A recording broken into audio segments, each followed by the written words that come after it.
Good evening. I am the Church of England. Let me explain. Firstly, my friends, I stand before you tonight not as an example, but a warning. Don't stay up all night taking shitloads of drugs, watching Michael Caine videos. Oh no. Because you might find, come the morning, Michael Caine has one of the most addictive voices known to man. You might find you're unable to stop talking in a certain way. And you might find this voice slightly irritating. But think how I feel. On top of that, don't go start reading the Bible, because then things get really out of hand. I am the Church of England. Let me explain. In 1534, Henry VIII, who was a big man but out of shape, performed the act of supremacy, separating the Church of England from the Church of Rome. Basically, he couldn't get a divorce. He said, right, I'm off, I'm taking my country with me. England, like bloody fools, went along with it. This leaves the thinking Englishman today with a choice. Either we go back to the Church of Rome and beg like dogs. Like bloody dogs! To be let back in. Or we take the ball Henry has thrown to us, run with it, pursue it to its logical conclusion, each become our own church. Well, I for one am willing to become a Catholic, but only if I can be Pope. The Italian job, as I call it now.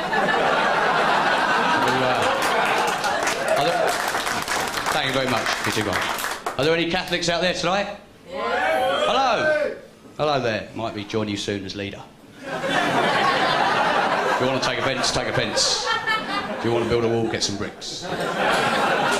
Dad used to say he was a builder, not a thief. Except garden things, obviously. Now, never a borrower or a lender be, he used to say, and the bank sacked him, of course. Now,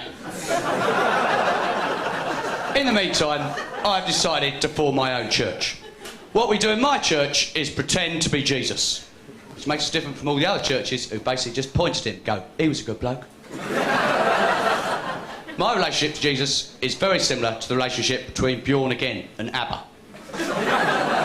I'm a big fan of his, and if I can make a living pretending to be him, so be it.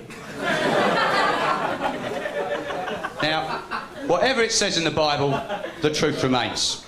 You can read the Bible and dismiss it as nonsense if you like. You can dismiss it as nonsense without reading it to save time if you prefer. And that's the route I've chosen.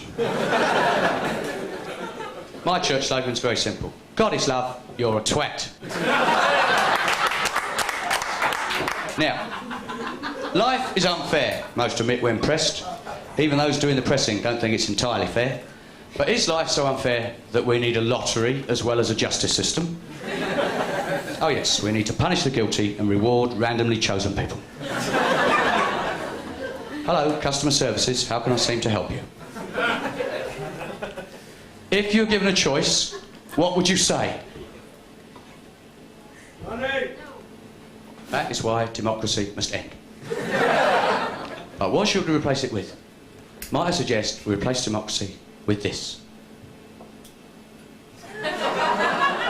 You like it, don't you? It's shiny. But you can't have it, it's mine. And now, a quick reading from the parable of the Cockneys. In the beginning was the Word. Hearing of this, the Cockneys wondered what it might rhyme with and whether it was worth nicking.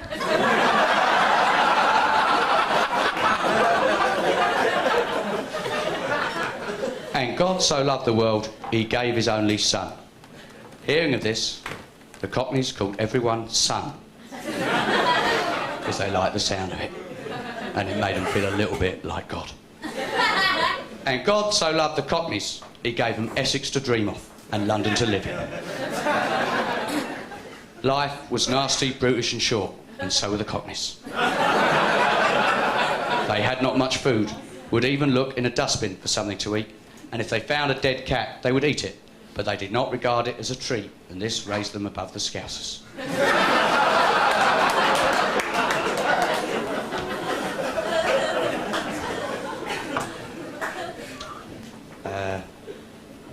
What's black and white and red all over? This is Oh, sorry, what's green? What are the accusations against me? Wasting your time? I do apologise. In what important activity have I delayed you, friends? Are you building cathedrals on the sly? Are you mid-pilgrimage? No. The only journey you've ever made on your knees was to the bar after 2 pints of shandy. Always like to end on a big laugh. That'll do, thank you.